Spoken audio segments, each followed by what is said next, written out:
हम ऐसे लोक में रहते थे जहां वृद्धावस्था नहीं आती थी, सदा युवा रहते थे और मृत्यु नहीं होती थी। और जब तक हम उस स्थान पर नहीं डालेंगे तब तक ये रोग कटे नहीं, यह समस्या समाधान हो नहीं सकता। उसके लिए जानकारियां सत्संग में बताई जाती है। क्या बताया जाता है? तू कौन कहाँ से आने फंदा, देखो आगे बरानी क्यों जलता। तू कौन कहाँ से आने फंसा, यहाँ आगे बरानी क्यों जलता। चल थीर करूं अवगत नगरी, जहाँ चौर सुहंगम अजब ढूरता। क्या बताते हैं कि तू कहाँ से आके फंस गया और यहाँ बिरानी आग में जल रहा है। और परमात्मा कह रहे हैं कि चल तुझे वहां ले चलता हूं जहां जीव कभी नहीं मरता।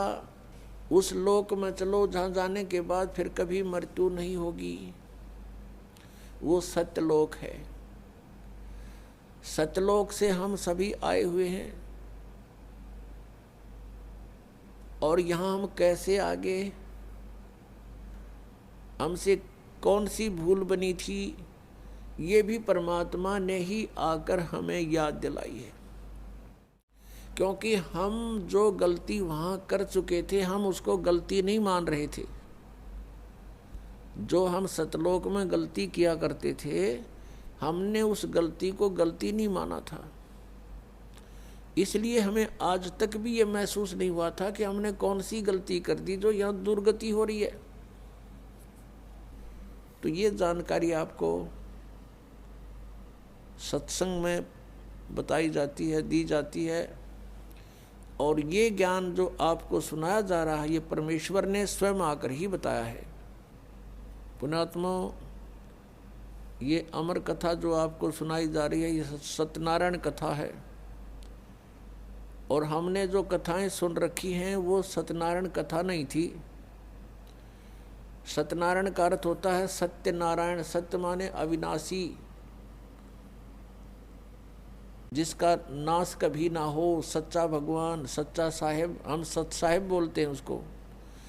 और पहले उसको सत्यनारायण कहा करते थे। सत्यनारायण। नारायण का क्या अर्थ होता है कि जल के ऊपर विराजमान होने वाला परमात्मा। वो परमात्मा नारायण जो है ये कबीर देव है, कबीर साहब है, जो जल के ऊपर आके विराजमान होता है कमल के फूल पर। ये सत्यनारायण है, ये अविनाशी परमात्मा है। हम इसको सत साहब बोलते हैं, सत साहिब। जैसे साहब कहते हैं साहब, ये फलाना साहब, ये मंत्री साहब, प्रधानमंत्री साहब। तो हम उसको बोलने में थोड़ा साहिब बोल देते हैं, बोलने में सुथरा सा लगे साहिब। नहीं तो ये सत साहब कहो, सत साहब, सत साहब एक ही बात। तो सत्य साहिब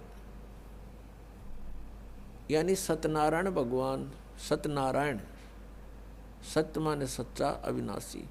तो हम जिनको सत्यनारायण मानकर उनकी कथा सुनते और सुनाते थे वो सत्यनारायण नहीं थे, वे अविनाशी नहीं थे। जैसे विष्णु जी, श्री विष्णु जी, श्री ब्रह्मा जी, श्री शिव जी, ये नासवान थे। तो हमने अभी तक न तो सत्यनारायण का ज्ञान था और न ही सतलोक का। गीता जी अध्याय नंबर 18 के श्लोक नंबर 62 में कहा कि अर्जुन तू सर्वभाव से उस परमेश्वर की शरण में जा, उसकी कृपा से ही तू परम शांति को और सनातन परम धाम को प्राप्त होगा। उसी परमेश्वर की कृपा से सनातन परम धाम और परम शांति।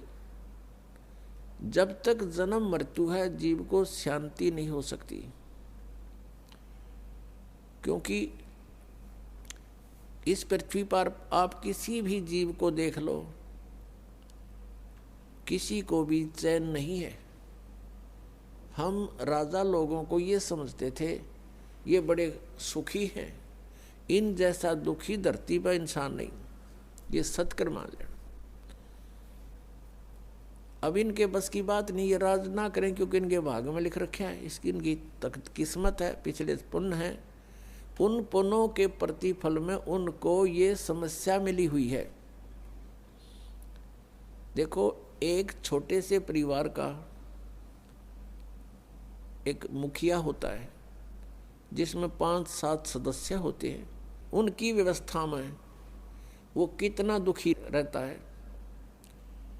किसी कोई बीमार हो गया, किसी के कपड़े लेने हैं, किसी की फीस भरनी है, फिर विवाह के योग्य हो गए, विवाह ना हुआ तो चिंता होगी, तो फिर आगे मनमाने और समस्या, पुत्र ना हुए उनका तो समस्या।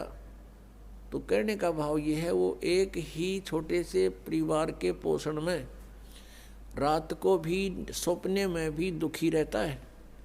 और राजा तो एक बहुत बड़े क्षेत्र का मुखिया बन जाता है, पिता बन जाता है। राजा प्रजा का पिता होता है और उसको कितनी चिंता रहती है, कहीं फ्लड आ गया है तो राजा को धक्कदेसी होगी, कि दुर्घटना होगी तो उसी को समस्या होती है। कहीं कुछ बनाना है, कहीं कोई अशांति फैल गई है, कोई MLA खिसकन की सोच रहा है तो नींद आवा नहीं।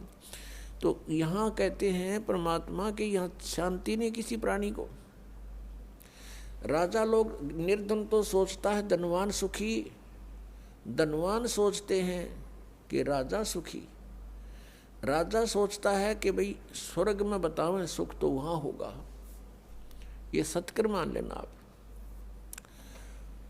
इन राजा लोगों को सुख नाम की चीज नहीं है, सपने में भी नहीं सुख इनको। और फिर ये सोचते हैं स्वर्ग में सुख है। जिन बकवादों को हम सुख मानते हैं वो सुख नहीं है। परमात्मा कहते हैं झूठे सुख को सुख कहे, ये मान रहा मनमोद, ये सकल जबीना काल का कुछ मुख में कुछ गोद। बेटा जाया खुशी हुई बहुत बजाए थाल, ये तो आना जाना लगा हुआ है जो कीड़ी का नाड़।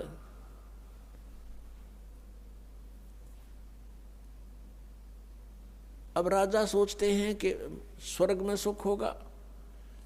अब स्वर्ग के देवता जो उनकी दुर्गति, उनके इतिहास पढ़कर देखो पुराणों में,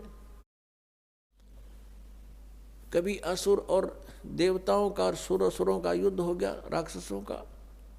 कभी देवता हार गए, कभी असुर हार गए। इंद्र जो स्वर्ग का राजा होता है गद्दी छोड़ भाग गया, असुरों ने कब्जा कर लिया स्वर्ग पर। वो कहीं जंगल में भूखा प्यासा भटक रहा है। और इंद्र सोचता है कि ब्रह्मा विष्णु महेश सुखी होंगे। ये 3 लोग के एक एक विभागीय मंत्री हैं। अब ये ब्रह्मा विष्णु महेश कितने सुखी हैं। श्री विष्णु जी के अवतार श्री कृष्ण जी, श्री रामचंद्र जी, श्री रामचंद्र के रूप में राजा दशरथ के घर जन्म जब श्री विष्णु जी का हुआ, युवा हुए, युवा होते विवाह हुआ, विवाह होते ही वनवास हुआ, वनवास से सीता का हरण हुआ, यानी उसकी पत्नी का रावण उठा ले गया। और फिर रावण के साथ युद्ध हुआ, पुण्यात्माओं करोड़ों व्यक्ति मारे गए वहां पर। तब सीता की वापसी हुई।